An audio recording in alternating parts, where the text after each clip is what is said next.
দ্বিতীয় মেয়াদে মার্কিন প্রেসিডেন্ট হিসেবে শপথ নিয়ে ডজনকে ডজন নির্বাহী আদেশে সই করেছেন ডোনাল্ড ট্রাম্প।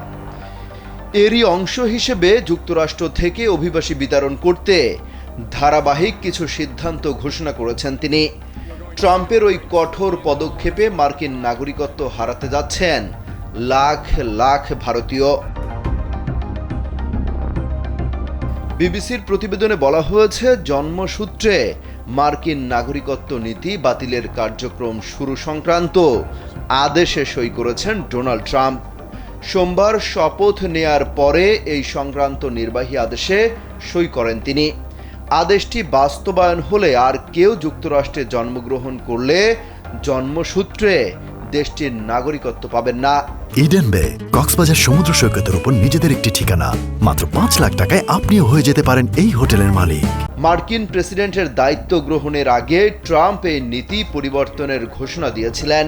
গত বছর তিনি এই নীতিকে হাস্যকর বলেন। অথচ ১৫০ বছরের পুরনো এই নীতি দেশটিতে সাংবিধানিক অধিকার হিসেবে স্বীকৃত।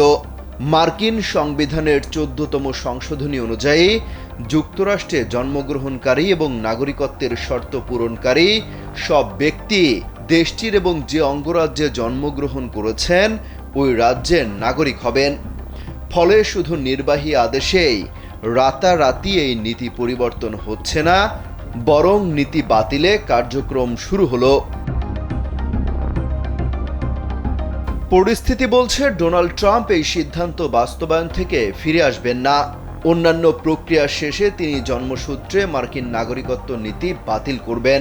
এতে ১৬ লাখ ভারতীয় মার্কিন নাগরিকত্ব হারাতে পারেন। ২০২২ সালে মার্কিন আদমশুমারি বিশ্লেষণ করে দেশটির অন্যতম জরিপ প্রতিষ্ঠান পিউ রিসার্চ। তারা জানায়, যুক্তরাষ্ট্রে প্রায় ৪৮ লাখ ভারতীয় আমেরিকান বসবাস করছেন। এর মধ্যে ৩৪% অর্থাৎ ১৬ লাখের জন্ম যুক্তরাষ্ট্রে।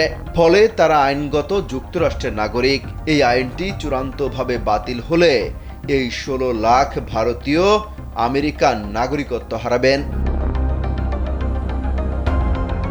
অমিত হাসান রবিন, কালবেলা।